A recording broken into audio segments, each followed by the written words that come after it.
Sejam bem-vindos a mais um vídeo no qual eu compartilho com vocês um pouco das minhas percepções e das minhas meras reflexões sobre o livro Rápido e Devagar. Hoje eu quero falar com vocês um pouco sobre o capítulo 5. E esse capítulo, ele tem como título Conforto Cognitivo. Qual que é a ideia dessa sequência de vídeos que eu estou trazendo para vocês? Tentar deixar claro, tentar explicar como que funciona o nosso cérebro no dia a dia e como isso influencia nas nossas tomadas de decisões e na forma como a gente enxerga o mundo. Então eu quero começar hoje fazendo um rápido desafio. Vamos pensar da seguinte forma. Vamos supor que num lago a gente tem uma planta, uma quantidade de plantas que dobra de tamanho a cada dia. E essa planta demora 48 dias para poder tomar todo o lago. Quanto tempo demora para que essa planta ocupe metade do lago? Vocês acham que demora 24 dias ou 47 dias? Qual é a opinião de vocês? Acredito que boa parte o pensamento mais natural que vem na nossa cabeça é 24 dias. Mas não, se a gente for parar para analisar, se a planta dobra de tamanho a cada dia e no 48º dia ela ocupou todo o lago, um dia antes ela tinha metade do tamanho, ou seja, metade do lago. O que isso tem a ver com conforto cognitivo?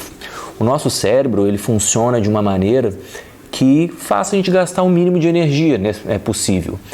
Então, quando a gente tem uma resposta que me traz um conforto, e o conforto nesse sentido a gente pode entender como pouco esforço, ou uma situação, ou um pensamento que não exige tanto da gente, que não gaste tanta energia, então isso gera um conforto cognitivo, ou seja, algo que eu já conheço, alguma coisa que não me traz estranheza de pensamento, literalmente um conforto, aquele lugar quentinho onde a gente consegue ficar e falar assim, olha, tá bom aqui. O nosso cérebro funciona de uma forma semelhante. Então, quando eu trago um pensamento desse e eu preciso usar o sistema 2, que é o sistema mais demorado e mais reflexivo, ele me tira um pouco da zona de conforto. E esse conforto, ele determina muito da nossa forma de enxergar as coisas no dia a dia. Então, o conforto cognitivo, ele entra em vários aspectos, em várias situações. Toda vez que a gente usa desse conforto cognitivo, a gente tende a ser mais persuasivo. Então existem coisas no dia a dia que são utilizadas de forma consciente, por exemplo, pelo marketing, pela mídia. Então pensa numa fake news. O que é uma fake news? Uma mentira que é contada como se fosse uma verdade e disseminada em grande escala, seja na internet, seja nas mídias sociais, seja em rádio, televisão, o que for, ou até no boca a boca. Por que essas mídias muitas vezes nos convencem? Existem alguns aspectos ou algumas estratégias, vamos assim dizer, que fazem que a gente tenha um conforto cognitivo maior. Por exemplo, se eu utilizo um texto numa fonte onde você vai ler uma notícia e esse texto está em negrito, algo que está em destaque, é uma tendência eu acreditar que aquilo tem uma veracidade, ou seja, que aquilo tem um fundo de verdade, porque está em destaque, aquilo se sobressai e como ele se sobressai, fica mais fácil do meu cérebro ver e interpretar. Isso gera uma facilidade, consequentemente um conforto cognitivo.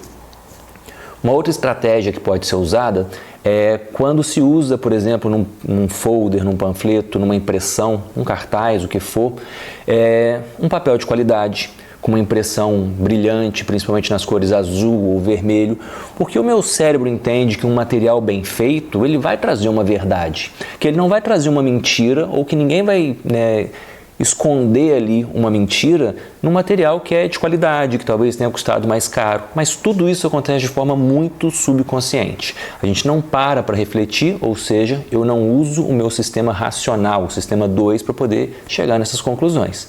E quem conhece desses truques acaba trazendo para a gente uma falsa sensação de verdade e se torna mais convincente. Mas é importante pensar o seguinte: nada disso funciona ou nada disso resolve se a gente não usar de uma informação que tem um mínimo de coerência.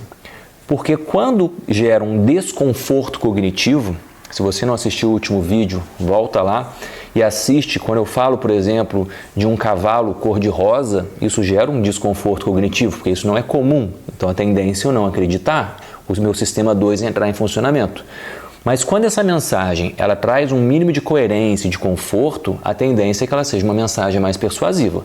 E isso pode ser usado na sua comunicação, no dia a dia, no trabalho, para conversar com os amigos, numa venda, no que quer que seja.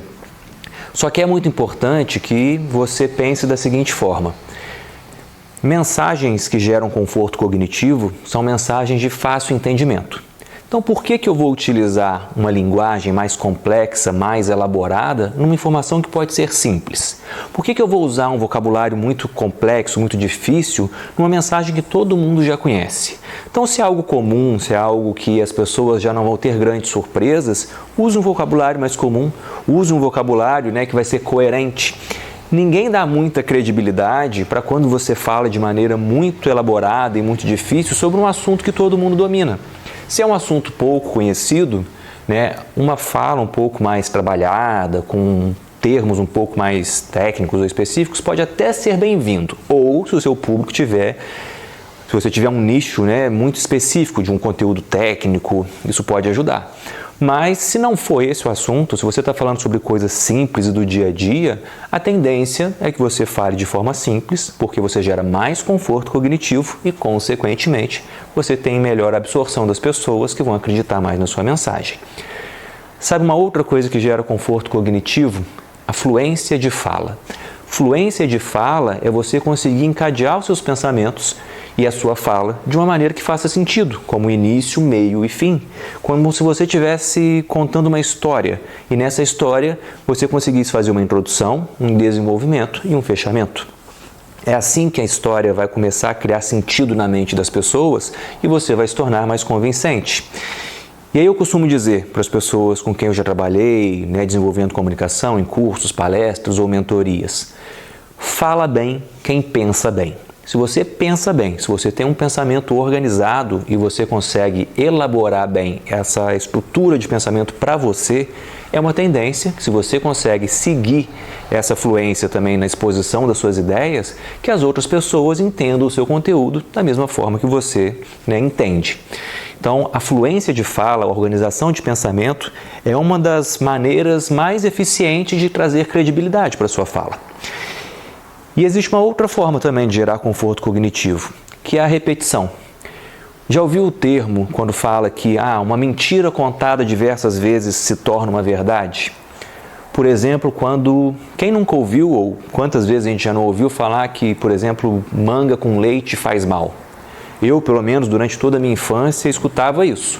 Por mais que eu soubesse e conhecesse lanchonetes que vendiam vitamina de manga com leite e que ninguém nunca tinha tido problemas por conta disso.